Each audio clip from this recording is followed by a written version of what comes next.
Duyên ơi, con nuôi trồng chuối à?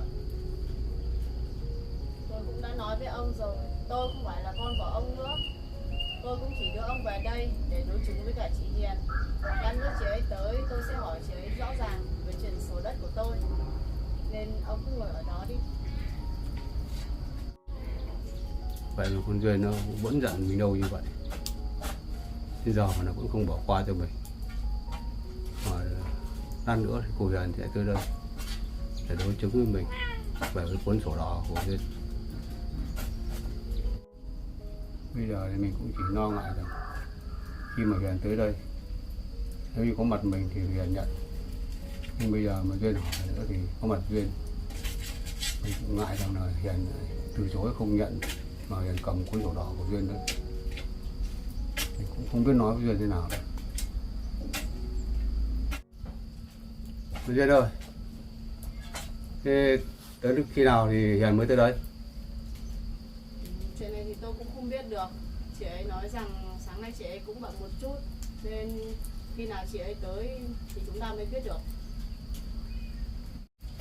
Lát nữa tôi cũng sẽ gọi điện cho chị ấy. Chắc chị ấy cũng sẽ tới đây sớm thôi. Bố cũng đang mong muốn là chị tới sớm.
Thế hôm nay chân của ông đã đỡ hơn chưa? Cảm ơn con đã đưa bố về đây để chăm sóc. Bây giờ chân bố cũng đã đỡ nhiều. Vậy thì tốt rồi. Bây giờ tôi sẽ gọi điện cho chị Hiền để xem khi nào chị ấy tới đây, để chị ấy còn nói chuyện với ông, xem ông có còn nói dối tôi được nữa hay không. Bố không nói dối con đâu.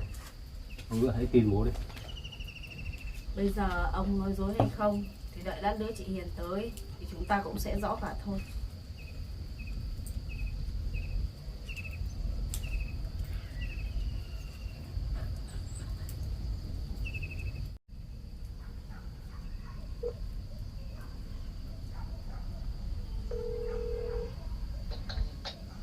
Alo. Alo chị Hiền à? Thế khi nào chị mới có thể tới nhà em được vậy ạ? Bây giờ chị đang bận em ạ. Chiều thì chị qua nhá. Vậy ạ? Vâng. Nhá. Vậy chị tới chiều chị tới nhà em nhá. Rồi chiều chị tới. Vâng, em chào chị ạ. Chiều nay chị Hiền sẽ tới đây thì chúng ta cũng sẽ rõ mọi chuyện. Và lát nữa tôi cũng sẽ gọi cả anh Pao tới đây để xem có phải anh ấy là người đã đẩy ông ngã đau chân như vậy không. Giờ con cứ gọi điện đi cho Pao đi.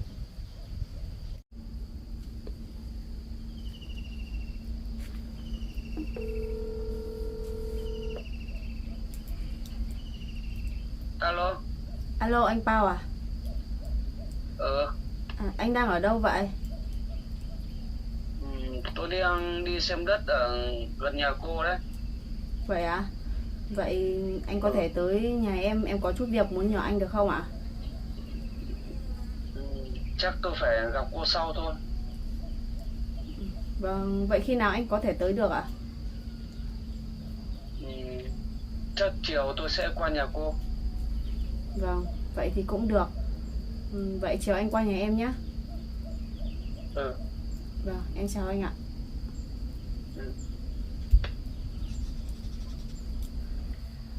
Chiều nay hai người họ cũng sẽ cùng nhau tới đây đấy. Nên bây giờ tôi cũng tranh thủ đi thu hoạch một chút. chân của ông vẫn còn đau thì ông cứ ở đây nghỉ ngơi đi. Sau khi gặp họ xong thì sự thật tất cả chúng ta đều sẽ biết. Con cứ đi thu hoạch đi.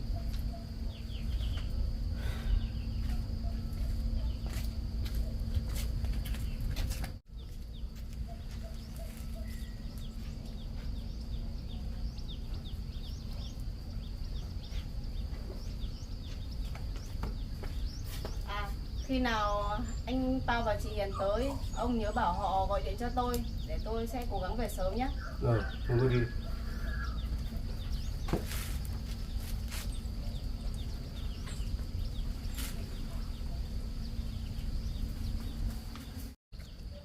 Mình sẽ cố gắng đi thu hoạch rồi về sớm.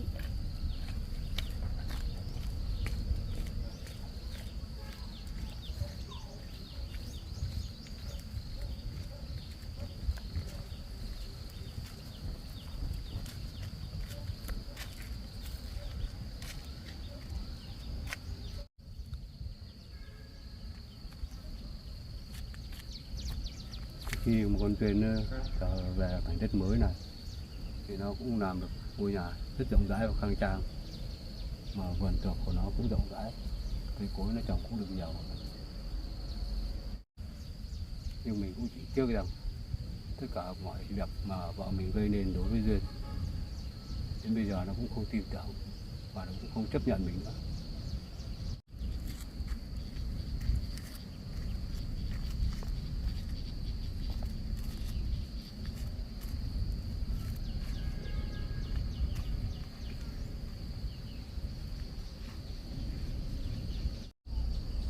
Mình thấy cái khu vườn này cũng rất là rộng, nhưng mà nghe Pao nói thì vẫn còn một mảnh ở phía bên kia nữa.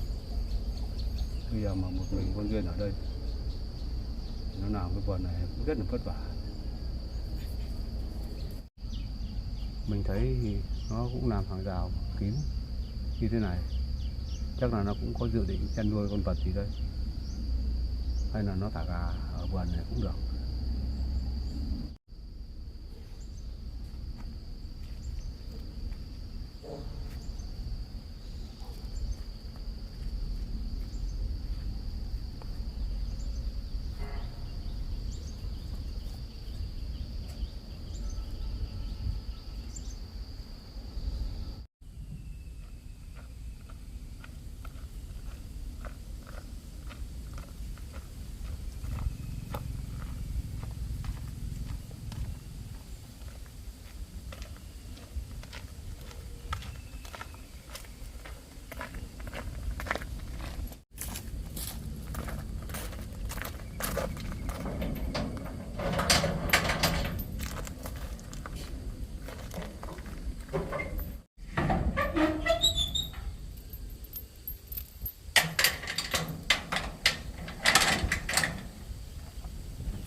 Mảnh đất này cũng rộng thật đấy, mà hôm nay chị chủ nhà cũng đi vắng, cũng không thể đến đây được.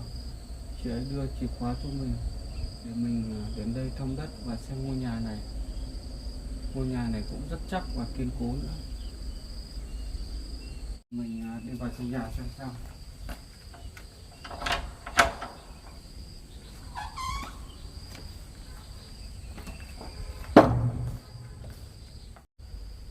Ở trong ngôi nhà này cũng rất là rộng rãi, mà nền gạch người ta cũng đã lát đá hoa cho mình rồi, cũng rất là thoáng mát nữa.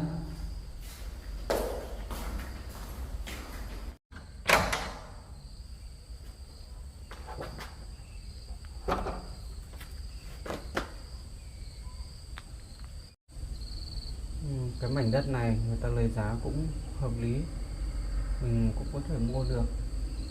Với lại ở đây cũng rất là rộng rãi nữa, gần đường cái và thuận tiện đi lại. Ở đây cũng rất gần nhà Duyên nữa, qua quả đồi nhỏ bên kia là tới nhà Duyên rồi. Cũng may mà Hiền đã trả tiền cho mình nên mình mới có tiền để mua mảnh đất này. Vậy mà mình cứ nghĩ xấu về cô ấy.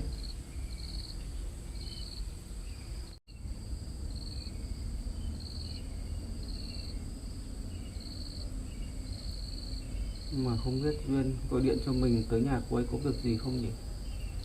Chắc một lát nữa mình cũng sẽ đến nhà cô ấy xem thế nào. Ở đây thì người ta cũng đã xây tường rào bao quanh hết rồi. Mình đi ra khỏi nhà mình chỉ việc đóng cửa và đóng cổng thôi là cũng yên tâm rồi. Mình ngồi ở đây cũng rất là mát, với lại là có nhiều tiếng chim kêu nữa. Nhiều cây ăn quả này, sau này mình về đây sinh sống mình có thể chăm sóc thì có thể thu hoạch được.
vợ chồng thì con Duyên nó chuyển về nó ở cái mảnh đất mới này, vừa cao ráo vừa thoáng mát, ở đây rất là nhiều gió, không như ở cái mảnh đất cũ trước kia.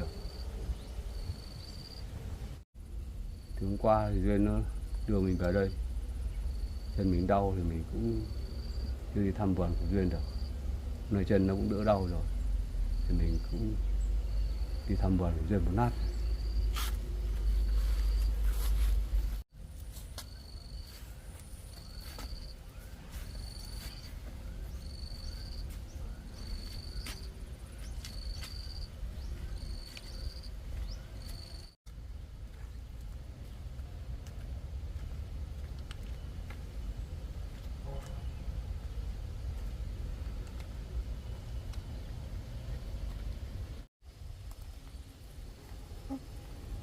Tại sao ông ấy lại ở đây với Duyên nhỉ? Mà hay là Duyên lại chấp nhận cho ông ấy ở cùng cô ấy bây giờ rồi?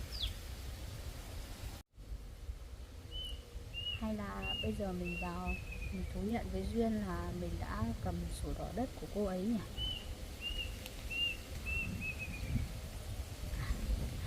Nhưng mà có cách. Cũng may là hôm nay Duyên cũng đi thu hoạch.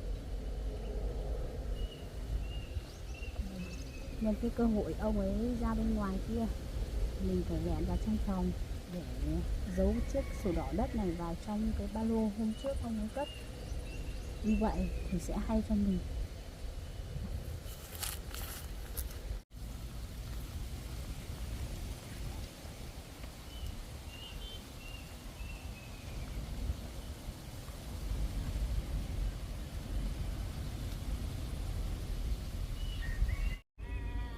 Duyên ơi! Duyên ơi! Duyên ơi! Cũng may là cô ấy đi thu hoạch chưa về rồi.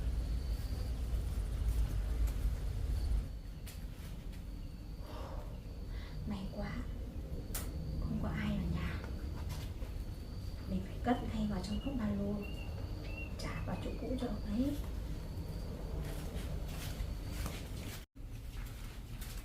May quá, chiếc ba lô hôm trước của ông ấy vẫn đây.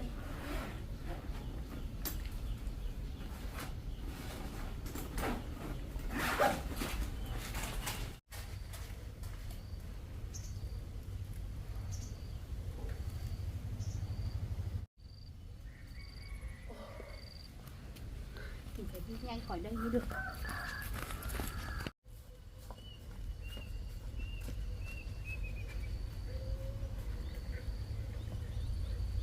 Duyên ơi! Duyên à? Ai ơi? Bác à? Cô tới đây rồi. Sao bác ở đây cùng với Duyên hả bác? Hôm trước cũng vì chuyện của cô ba đã xô con ngã thì trên đường đi về đến đất cũ thì nó cũng gặp tôi và nó cũng đưa tôi về đây mà. Duyên chưa đi thu hoạch về hả bác? Duyên chưa về hiện tôi mời cô vào trong nhà. Dạ vâng.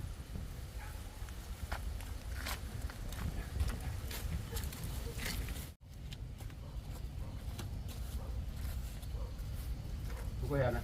Dạ. Cái sổ đất mà tôi đưa cho cô để mà cô đưa cho Duyên giúp tôi thì cô có thấy gì không? Cháu có cầm đâu. Hôm đó là tôi cũng đã đưa cho cô cầm rồi mà. Tôi nhớ là tôi đưa cho cô cầm ở ngoài cổng này này. Cháu đã nói là cháu không cầm. Cháu không nhớ gì cả mà. Cô nói thế mà nghe được à? Chuyện này thì tôi cũng đã nói với Duyên hết rồi. Hôm nay cô đến đây thì cũng chỉ là cô xác nhận với Duyên là tôi đã đưa cuốn sổ đỏ đó cho cô rồi, để mà nhờ cô đưa cho Duyên giúp tôi. Mà tôi nghĩ rằng chỉ có trước mặt tôi thì cô mới nhận là cô cầm cuốn sổ đỏ đó, còn có mặt Pao và Duyên thì cô lại không cầm. Nhưng hôm nay thì trước mặt tôi thì cô cũng nói là cô không nhận, không cầm. Cháu đã nói với bác bao nhiêu lần là cháu không có cầm quyển sổ đỏ đấy rồi mẹ. Được rồi, cháu sẽ ở đây chờ Duyên về và cháu xác nhận với Duyên là cháu không cầm quyển sổ đỏ đất đấy. Tôi nghĩ rằng là tôi tin tưởng ở cô nên tôi mới nhờ cô để đưa cho Duyên giúp tôi. Chứ nếu như mà tôi biết cô như vậy thì tôi cũng không nhờ cô làm gì cả. Cháu đã nói với bác rồi là cháu sẽ không muốn giúp đỡ bác bất cứ một chuyện gì hết. Vì cháu cũng không muốn liên quan đến Duyên. Đến tất cả những cái việc gì của Duyên là cháu cũng không muốn liên quan. Như vậy thôi. Nhưng mà tôi nghĩ rằng là cô cũng đã thay đổi nhiều. Và hơn nữa thì cô lại thân cận với Duyên nhiều hơn. Nên là tôi mới nhờ cô là đưa cuốn sổ đỏ đó cho Duyên giúp tôi thôi. Chứ nếu như tôi biết cô như vậy thì tôi cũng không nhờ cô làm gì đâu. Cháu nghĩ là bác nhầm lẫn với một người nào khác chứ không phải là cháu. Mà thôi, hôm nay cháu đến đây cũng để là gặp Duyên thôi. Cháu muốn nói chuyện với Duyên thôi. Còn cháu chẳng đến đây, cháu rảnh đâu mà cháu nói chuyện với bác cái chuyện gì hết. Tôi cũng không nhầm lẫn đâu cô ạ. Cô còn trẻ, tôi cũng không nhầm lẫn đâu. Cháu cần biết.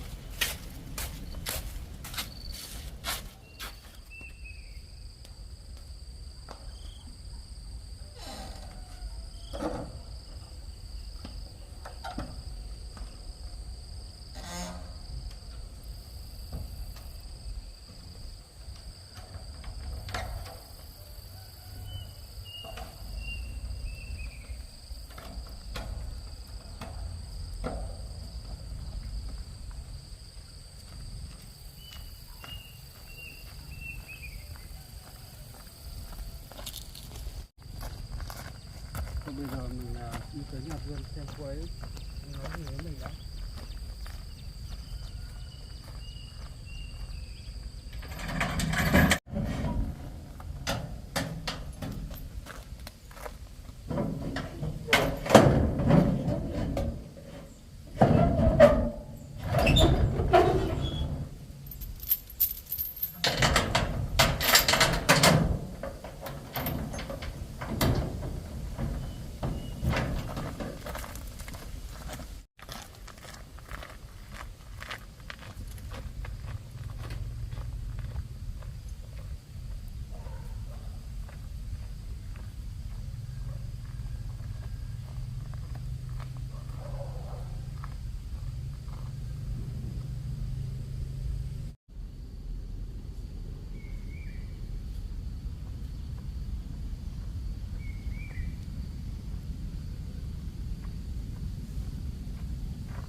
Tôi đang trên đường đi tới nhà cô đấy. Nhà em rồi ạ? Tôi chưa tới nhà cô đâu. Bây giờ tôi đang trên đường đến nhà cô đấy. Mà cô gặp tôi có chuyện gì vậy? Hôm qua em đi trên đường, em cũng gặp ông ấy bị ngã và đau chân hồi ở giữa đường. Em hỏi ông ấy thì ông ấy nói rằng anh làm ngã ông ấy. Như vậy có phải không ạ? Đúng rồi. Hôm qua ấy, thì tôi đi xem đất thì cũng tình cờ tôi gặp ông ấy và Hiền đang to tiếng với nhau, nên tôi mới tới đấy để ngăn cản thôi. Thế anh ngăn cản ông ấy thế nào mà lại để ông ấy ngã làm chân đau như vậy ạ? Tôi cũng chỉ sơ ý thôi. Tại vì tôi thấy ông ấy nói là Hiền đang giữ cái sổ đất của nhà cô ấy, nên thì Hiền cứ bảo là Hiền không cầm, nhưng ông ấy cứ khăng khăng bảo là Hiền cầm. Nên tôi cũng đứng lại và tôi ngăn cản ông ấy. Ông Hiền bỏ đi thì ông ấy giữ Hiền lại, thì Hiền cũng nhờ tôi là ngăn cản không cho ông ấy đi theo cùng ấy, nên tôi mới suy nghĩ là ông ấy bị ngã thôi. Em cũng đã nói với anh rồi, bây giờ ông ấy cũng đã già và nhiều tuổi, nên nếu anh không nói chuyện được với ông ấy thì anh cũng có thể đi qua, chứ không cần thiết phải đẩy ngã ông ấy như vậy đâu ạ.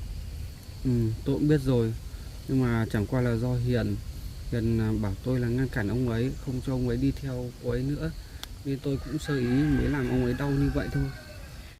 Thế hôm qua cô đi đâu mà lại gặp ông ấy trên đường vậy? Hôm qua em với cả Nguyên cũng định trở về ngôi nhà cũ để dọn dẹp một số đồ, thì cũng nghe thấy tiếng kêu cứu của ông ấy, nên em chạy tới thì thấy ông ấy đang đau chân và nằm ở chỗ bãi cỏ rồi anh ạ. Vậy à? Vâng. Tình hình sức khỏe của ông ấy sao rồi? Hôm qua em thấy chân của ông ấy đau, cũng không đi được như vậy. Em cũng đã đưa ông ấy về nhà em để nghỉ ngơi và giữ sức rồi. Nhưng hôm nay em thấy ông ấy cũng đã đỡ hơn, nhưng chân vẫn còn đau anh ạ. Thế cô cho ông ấy quay về sống cùng với cô à? Không phải đâu ạ. Cũng chỉ tại chân ông ấy đau, ông ấy cũng không thể đi được. Nên em cũng thấy rất thương. Em đưa ông ấy về để hôm nay em mời anh và chị Hiền tới để chúng ta nói chuyện thôi ạ. Nếu mà hôm nay cô gọi tôi đến nhà cô để nói chuyện này ấy, thì mọi chuyện thì tôi cũng đã nói với cô rồi đấy. Nhưng còn chuyện của ông ấy với chị Hiền nữa, em cũng muốn anh tới đó để làm chứng ạ. Rồi. Anh nói rằng anh đi tìm đất để mua. Vậy anh đã tìm được mảnh đất nào ưng ý chưa ạ? Hôm nay thì tôi cũng đã mua được một mảnh đất rồi. Tôi đã xem qua, trên mảnh đất đấy cũng có một ngôi nhà cũng khá là kiên cố. Dự định mấy hôm nữa thì tôi cũng sẽ mua mảnh đất đấy thôi. Vâng, vậy thì tốt quá rồi anh ạ. Cái mảnh đất anh dự định mua có gần nhà em không ạ? Tôi dự định mua cái mảnh đất ở ngay cái đường trên này thôi. Như vậy thì cũng tốt rồi anh ạ. Cũng rất gần nhà cô đấy. Nếu mà nhà cô có chuyện gì cần giúp đỡ ấy, thì cô cũng gọi điện cho tôi sang giúp đỡ cô. Vâng, vậy khi nào anh chuyển tới ngôi nhà mới mà cần phải giúp đỡ hay dọn dẹp thì anh cứ bảo em nhé. Em sẽ tới làm việc giúp cho anh ạ. Thôi, bây giờ cũng muộn rồi. Chị Hiền chắc cũng sắp tới nhà em rồi đấy. Bây giờ em cũng phải về để gặp chị ấy. Hay tiện đường đây anh cũng về cùng với em để xem từ đó ông ấy sẽ nói gì ạ? Thế tiện đây tôi cũng sẽ đi cùng với cô để tới nhà cô để làm chứng cho cô xem ông ấy sẽ nói như thế nào. Vâng, nếu lần này ông ấy vẫn tiếp tục nói dối em thì em sẽ không bao giờ tha thứ cho ông ấy. Em không bao giờ giúp đỡ ông ấy nữa anh ạ. Vậy chúng ta đi thôi ạ.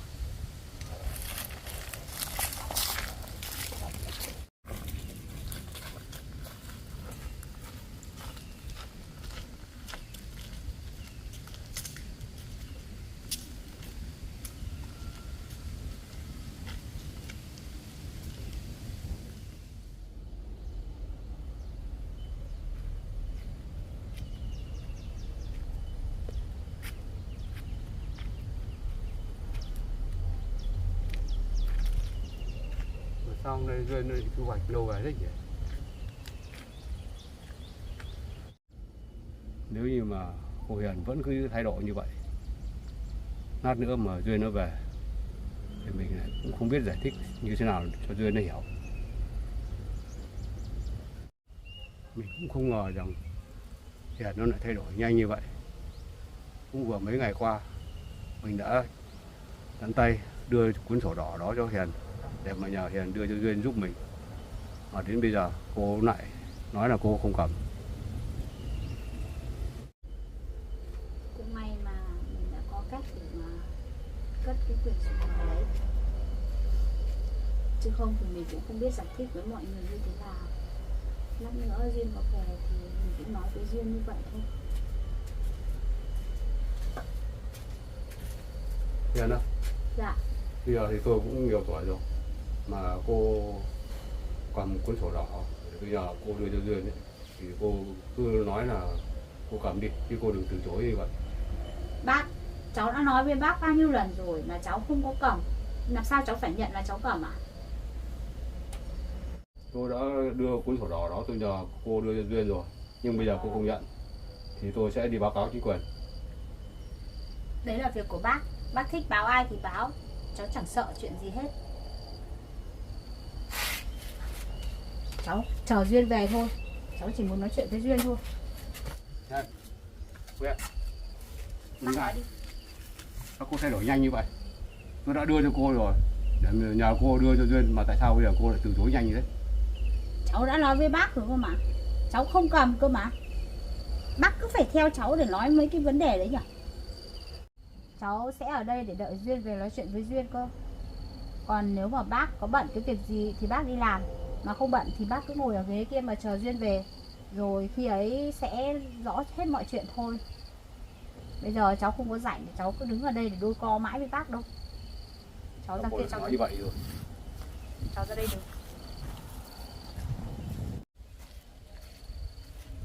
Bây giờ đó, bây giờ tôi cũng cầu xin cô đó là cô cầm cuốn sổ đỏ đó thì bây giờ cô trả lại cho tôi đi. Sao cháu phải nói mãi cái với bác mà bác cũng không hiểu thế nhỉ? Bác cứ lãi nhãi bác theo cháu, bác nói mãi cái vấn đề đấy thôi. Cháu đã nói cháu không cầm là không cầm cơ mà.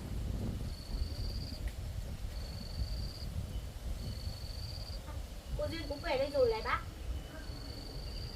Nói chuyện với cô ấy rồi sẽ hiểu hết thôi bác ạ. Đấy, bây giờ Duyên về rồi đấy bác. Bác thấy bảo Duyên đi báo cáo chính quyền địa phương gì thì báo đi. Cháu cũng chẳng sợ đâu mà. Duyên ơi, em về rồi à? Chị Hiền à? Em về rồi à? Chị tới đây đợi em lâu chưa ạ? Chị tới em đợi em lâu rồi đấy. Vâng, chị đi vào trong này kìa. Sao à? Con người quạt rồi đấy. Vâng. Vậy bây giờ xin mời tất cả mọi người ra phía bên này ngồi để uống nước ạ. Em đi cất cái gì ạ? Cầu gần đâu, chúng ta đến đây nói chuyện cũng được. Mà hôm qua cô đến gặp cảnh sát thế nào rồi? Em cũng xong việc rồi em vào ạ. Vậy à? Duyên này, cũng may là em về sớm đấy. Không chị ở nhà chờ em về từ nãy tới giờ. Bố của em cứ đi theo chị và nói mãi cái chuyện là chị cầm quyển sổ đỏ đất của em, trong khi chị chẳng cầm cái quyển sổ nào hết. Cũng chính vì chuyện này nên hôm nay em mới mời chị tới đây để xác nhận chị ạ. Bố cũng không nhầm đâu con ạ. Chính tay bố là cũng đã trực tiếp đưa cho Hiền, nhờ Hiền đưa cho con cuốn sổ đỏ đó. Nhưng sao chị Hiền nói rằng chị ấy không liên quan? Liệu ông có nhớ nhầm không? Không, bố không nhớ nhầm một chút nào đâu. Tôi nhớ không nhầm đâu Hiền ạ. Thì hôm đó là tôi cũng đưa Hiền đến đây để mà biết vào ở đây. Thì tôi cũng ngại, tôi không muốn vào đây vì tránh mặt Duyên. Nên là tôi cũng có đưa nhờ cô là đưa quyển sổ đỏ đó cho Duyên giúp tôi. Trong khi đó Duyên và Pao cũng vẫn đang làm việc ở đằng sau bếp kia. Ông có nhớ nhầm không? Tốt nhất là ông vào trong nhà lấy ba lô hành lý của ông ra đây cho chúng tôi kiểm tra thì sẽ rõ thôi. Tôi không nhớ nhầm, trực tiếp tay tôi đưa cho Hiền. Cháu nghĩ là bác nhầm cháu với ai đấy thôi. Tôi thấy anh Pao nói cũng đúng đấy. Tốt nhất ông hãy vào kiểm tra lại ba lô hành lý của ông đi, xem có nhầm lẫn ở chỗ nào đó không. Duyên ạ, con không tin tưởng ông bố à? Không phải tôi không tin ông, nhưng mọi chuyện thì tôi cũng không thể tin ông được. Cô đã nói hết mọi sự việc rồi. Ông cứ lấy hành lý của ông kiểm tra đi. Tôi cũng không thể tự tin tưởng vào những lời ông nói được. Hay là giấy sử dụng đất của Duyên vẫn ở trong ba lô của bác, mà bác lại cứ đổ lỗi cho cháu, mà bác không dám vào lấy ra cho mọi người xem. Tôi nhớ là tôi đã đưa cho cô rồi. Thôi Duyên này, ba lô của ông ấy để ở đâu? Tôi vào tôi lấy giúp thôi. Ông ấy để ở trong nhà. Ông cứ vào kiểm tra đi ạ. Cậu không có quyền gì để mà kiểm tra ba lô của tôi. Sao bác phải ngăn cản anh Pao? Chắc là trong cái ba lô đấy vẫn giữ sổ đỏ đất của Duyên chứ gì. Cô nói như vậy là không được. Thế sao bác không cho anh ấy vào lấy ra để cho mọi người cùng xem? Trong ba lô của tôi cũng chỉ có quần áo của con tư trang của tôi thôi. Tôi không cho ai kiểm tra cả.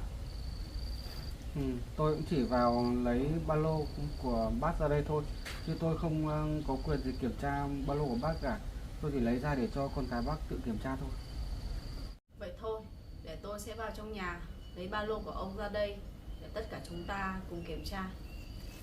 Duyên ạ, con còn không tin bố nữa hay sao? Tôi không thể tin ông được nữa rồi. Bây giờ tôi cũng không thể tin tưởng ai hết.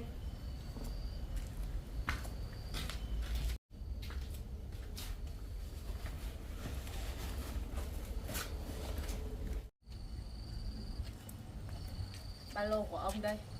Ông nói rằng trong này là vật dụng cá nhân của ông, nên ông hãy tự kiểm tra trước mặt mọi người đi. Tôi cũng không có quyền để kiểm tra đâu. Con không tin được bố à? Trong ba lô của bố cũng chỉ có đồ dùng cá nhân của bố thôi mà. Ông cứ cầm lấy đi. Thì ông cứ tự mình kiểm tra cho mọi người xem đi. Bố đã nói rồi, trong ba lô của bố là không có gì ngoài con đồ dùng cá nhân của bố thôi mà. Thì ông cứ mở ra đi. Tôi cũng không nghe ông giải thích đâu. Bây giờ thì Duyên cũng đã mang ba lô của ông ra đây rồi. Nếu mà ông ngại không muốn kiểm tra thì ông cứ đưa đây để tôi kiểm tra giúp ông. Tôi đã nói với mọi người rồi, Trong ba lô của tôi không có gì cả, ngoài đồ dùng cá nhân của tôi. Thôi, ông cứ để đây tôi kiểm tra cho. Chúng ta cũng không phải vòng vo dài dòng làm gì cả.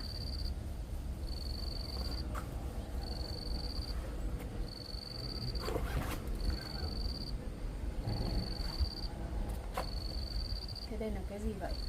Ông có còn giải thích được nữa không? Cô nhớ là bố cũng đã đưa cho cô Hiền, nhờ cô đưa cho con rồi mà. Bây giờ tại sao nó lại ở đây? Ông nói dối thì ông cũng phải giấu giếm cái sự thật đi. Ông để ở đây, chúng tôi cũng đã nhìn thấy hết rồi. Bố không bày dối con cả. Tôi không cần nghe ông giải thích nữa. Thì ra là ông đang muốn đổ lỗi cho Hiền đúng không? Không, tôi không bao giờ tôi muốn đổ lỗi cho Hiền, mà đây tôi cũng nhớ không bao giờ là tôi đã đưa cho Hiền rồi. Thì mọi người đã thấy rồi đấy bác. Cái sổ đỏ đất đấy vẫn ở trong ba lô của bác mà. Tôi không hiểu tại sao nó lại nằm trong đó. Bác à, cháu cũng biết là bác có tuổi rồi nên có thể bác bị nhầm lẫn. Mà cháu nghĩ bác phải nhầm lẫn với người khác chứ sao bác lại cứ nghĩ là ở cháu nhỉ? Tại vì chính quyển sổ đỏ đấy vẫn nguyên si trong ba lô của bác, nên bác không thể đổ lỗi cho cháu được. Tôi tuy rằng là có nhiều tuổi rồi, nhưng mà trí nhớ của tôi vẫn tốt, vẫn còn minh mẫn và vẫn còn đủ nhớ. Hôm đó tôi đưa cô đến đây để tìm bao và tôi đã nhờ cô ở ngoài tàu cổng cái rồi. Hôm trước thì tôi đã cảnh cáo ông rồi. Bây giờ cái cuốn sổ đỏ này đang nằm trong ba lô của ông, thì bây giờ ông giải thích như thế nào đây? Tôi cũng không biết giải thích thế nào, nhưng bây giờ nó tự ở trong ba lô của tôi, mà chính hôm đó tôi đã đưa nhờ cô Hiền rồi. Bây giờ tất cả những lời giải thích của ông, tất cả chúng tôi cũng sẽ không tin đâu. Mà ông đổ lỗi cho ai? Chứ ông lại đi tìm chị Hiền để đổ lỗi như vậy. Ông không cảm thấy có lỗi với chị ấy à? Bố không có lỗi đâu, mà con cũng không tin tưởng ở bố nữa thì thôi. Bây giờ bố không biết giải thích với con thế nào cả. Ông giải thích tôi cũng không tin. Mà tốt nhất từ bây giờ cái giấy quyền sử dụng đất này là của tôi thì tôi sẽ giữ nó. Còn ông, sau ngày hôm nay tôi yêu cầu ông hãy rời khỏi nhà của tôi. Đây cũng là điều mà bố cũng đang mong muốn rằng con sẽ nhận lại cuốn sổ đỏ này. Còn bây giờ mọi chuyện nó đi đến đâu thì bố vẫn chấp nhận hết. Cũng may là hôm nay tôi mời cả chị Hiền và có cả anh Pao tới đây thì mọi chuyện mới có thể rõ ràng như vậy được. Chứ ông cứ nói với tôi rằng chị ấy giữ sổ đỏ của tôi. Nhiều lúc tôi cũng có giây phút nghi ngờ chị ấy. Nhưng hôm nay mọi chuyện cũng đã sáng tỏ rồi. Ông cũng đã nhận lỗi đi và đi khỏi đây đi. Cũng may là quyển sổ đỏ đấy vẫn ở trong ba lô của bác, chứ không thì bác cứ suốt ngày đổ lỗi cho cháu. Cháu bị oan quá. Thôi được, cô muốn nghĩ về tôi thế nào thì nghĩ, tự cô hiểu. Và tôi cũng sẽ đi. Cô chào con.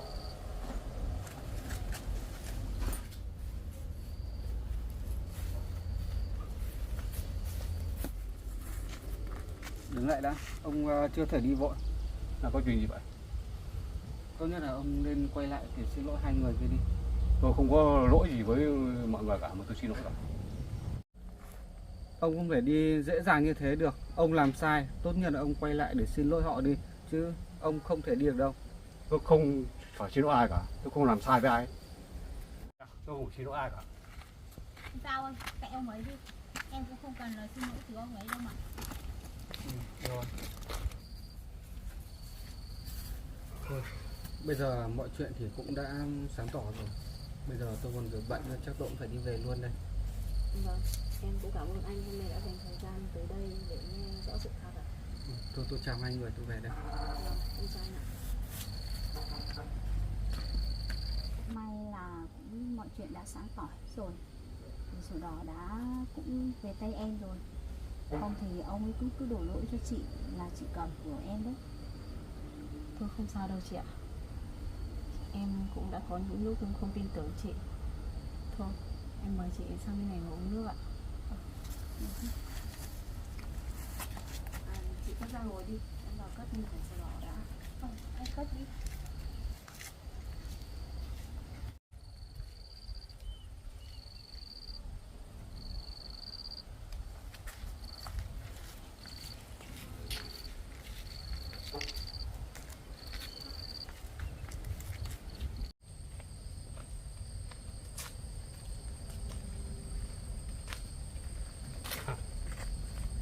Quên mất cái bình uống nước, mình quay lại lấy. Ông lại còn quay lại đây làm gì nữa? Tôi quay lại là việc của tôi, không liên quan đến cậu.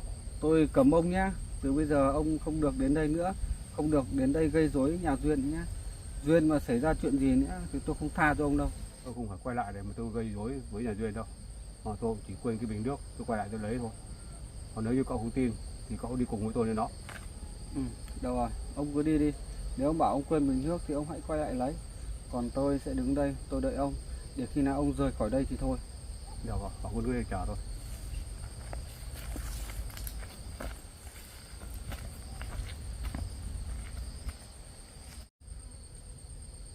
Ông ấy không muốn cho ai kiểm tra ba lô, thì ra ông ta vẫn còn giữ cuốn sổ đỏ đó để lừa mọi người. Ông ấy nhiều tuổi rồi, mình cũng không muốn đến báo chính quyền địa phương vì việc ông ta hay thường xuyên đến đây gây rối với Duyên và Hiền. Thôi, mình cứ đứng ở đây một lát đã, xem ông ta quay lại có phải là lấy bình nước không, hay là để quay lại để gây rối.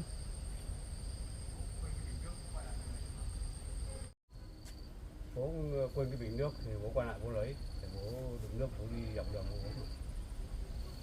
Vậy ông để ở đâu thì ông cứ vào lấy đi, rồi đi luôn đi.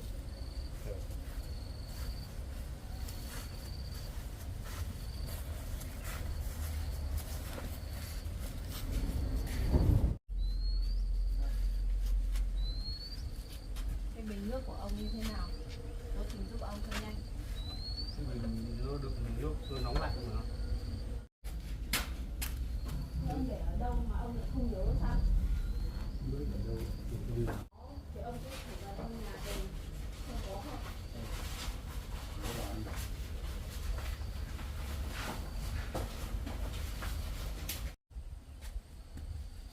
Ông đi vào trong nhà tôi, tìm nhanh đi, rồi đi khỏi đây đi.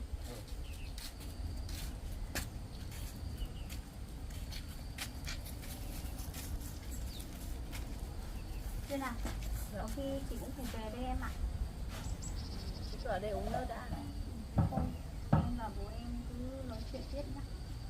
Em cũng không có chuyện gì để nói với ông ấy đâu. Ông ấy cũng chỉ quay lại đây để tìm lại cái bình nước. Sau đó em cũng yêu cầu ông ấy đi luôn chị ạ. Cũng may là mọi chuyện đã sáng tỏ rồi, chứ không ông ấy cũng cứ đổ lỗi cho chị, rồi mọi người lại hiểu nhầm chị. Chị thấy phiền phức lắm. Bây giờ thì không sao rồi chị ạ. Chị cứ yên tâm đi, cũng sẽ không có ai hiểu lầm chị đâu ạ. Vậy là chị vui rồi. Vâng. Bố cũng đã tìm thấy bình nước rồi. Vâng, thế mời ông đi khỏi đây giúp tôi ạ. Bố cũng không hiểu là tại làm sao mà cuốn sổ đỏ nó lại nằm trong ba lô của bố. Thôi, ông cũng không cần phải giải thích nhiều hay nghi ngờ chuyện gì nữa. Mọi chuyện cũng đã sáng tỏ rồi. Ông đi khỏi đây đi.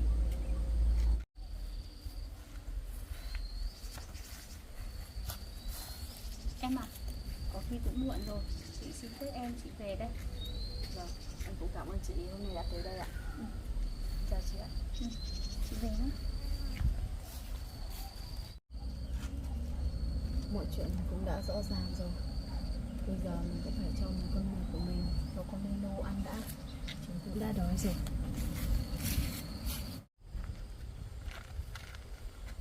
Cô Hiền này. Dạ. Thế cô để cuốn sổ đỏ của Duyên vào ba lô của tôi khi nào vậy? Mà cô không nói cho tôi biết. Sao bác cứ từ nãy tới giờ bác cứ nói cháu cái vấn đề đấy mãi thế nhỉ? Cháu không có làm chuyện đấy đâu. Tôi nghĩ rằng là tôi đã đưa cho cô rồi, mà bây giờ nó lại trong túi tôi, chỉ có cô để vào đó thôi. Cháu đã nói với bác rồi là cháu không lấy cái quyển sổ đỏ đất đấy, mà rõ ràng nó ở trong túi ba lô của bác. Bây giờ bác cứ đổ lỗi cho cháu là sao ạ? Nhưng mà những hôm trước là tôi đã đưa cho cô, nhờ cô đưa cho cô Duyên ở đầu cổng rồi mà. Chỉ là bác nhớ nhầm người khác thôi, không phải cháu. Có chuyện gì vậy Hiền? Anh ơi, bác cứ đổ lỗi cho em là em lấy và cầm quyển sổ đỏ của bác đấy. Ông vừa nói với tôi là ông quay lại đây để lấy cái bình nước mà. Thế ông quay lại đây để gây chuyện à? Không, tôi không gây chuyện đối với Hiền, mà tôi cũng chỉ hỏi lại Hiền nhẹ thôi. Mọi chuyện thì cũng đã rõ ràng hết rồi đấy. Ông còn gì để chối cái nữa không? Tất cả mọi người ở đây đều chứng kiến cuốn sổ đỏ đấy vẫn nằm trong ba lô của ông. Tốt nhất ông nên đi đi. Ông đừng để tôi đến báo chính quyền địa phương đấy. Thôi được rồi, cũng vì lần này tôi quá hồ đồ nên tôi tin tưởng mọi người. Bây giờ ông có tuổi rồi, ông nhớ quên. Nên là ông cứ đổ lỗi cho cháu. Mà trong khi đó rõ ràng là sổ đỏ đất ở trong ba lô của mình. Tôi không nhớ nhầm đâu, trí nhớ của tôi vẫn còn tốt mà. Thôi, đến bây giờ mà ông vẫn đứng ở đây để tranh cãi đúng sai với mọi người hay sao? Ông đã sai như vậy rồi, ông vẫn muốn mình là đúng nữa hay sao? Tốt nhất là ông hãy đi khỏi đây đi, đừng gây phiền phức ở nhà tôi nữa. Bây giờ mọi việc nó cũng đã xảy ra rồi, thì bố cũng không muốn giải thích nhiều với con. Nhưng bây giờ bố cũng khuyên con rằng trước khi mà làm một việc gì và hành động để mà tin tưởng vào ai thì con cũng suy nghĩ cho nó kỹ. Cái này ông cũng không phải dặn tôi đâu, tôi cũng sẽ tự biết. Thôi còn bây giờ là bố cũng chào con, bố đi. Thế ở đây có mỗi tôi với Hiền, ông định ám chỉ tôi với Hiền sao? Tôi không ám chỉ ai cả, nhưng mà ai có tật thì người đó sẽ tự hiểu. Bố đi.